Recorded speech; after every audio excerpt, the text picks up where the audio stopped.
আসসালামু আলাইকুম রহমতুল্লাহি বরকাতুহু। তে বন্ধুগণ, আশা করি আল্লাহ পাকের রহমতে সকলেই সহি সালামত আছেন।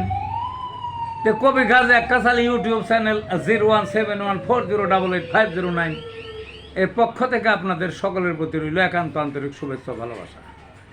তে বন্ধুগণ, এখন আপনাদের সামনে যে বয়ানটা রাখবার চেষ্টা করব, বয়ানটার নাম হলো চুল পাকা ও চুল ঝরা রোগে হোমিওপ্যাথিক চিকিৎসা।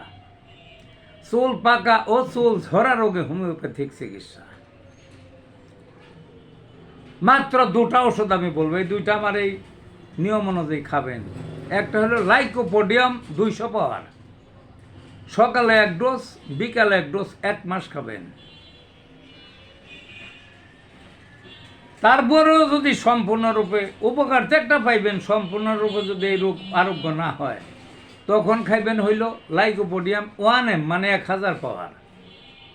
3 দিন সকালে 1 ডোজ করে খাইয়া 7 দিন গ্যাপ দিয়ে আবার 3 দিন, এইভাবে 1 মাস চলবে। ওকে। তারপরেও যদি কিছু থাকে তাইলে লাইকোপোডিয়াম 10M, মানে 10,000 পাওয়ারের আপনি 1 ডোজ সকালে খাইলেন, খাইয়া তারপরে 15 দিন গ্যাপ দিয়ে আবার আর 1 ডোজ। ওকে। সাঁতার একটা ওষুধ আমলকি মাদার, সামান্য পানির মধ্যে সকালে 15 ফোঁটা, বেলা দুপুরে 15 ফোঁটা, বিকালে 15 ফোঁটা, এইভাবে ওই লাইকো যতদিন চলবে ওটা চলবে। দেখবেন যে কোনো চুল ঝরা এবং চুল পাকা রোগ সেরে যাবে। চুল ঝরা তো যাবেই, চুল পাকার যদি প্রাথমিক পর্যায়ে হয় তাহলে চুল পাকা বন্ধ তো হবেই, বরঞ্চ আরও যেগুলো পাক ছিল সেগুলো কাঁচা হয়ে যাবে।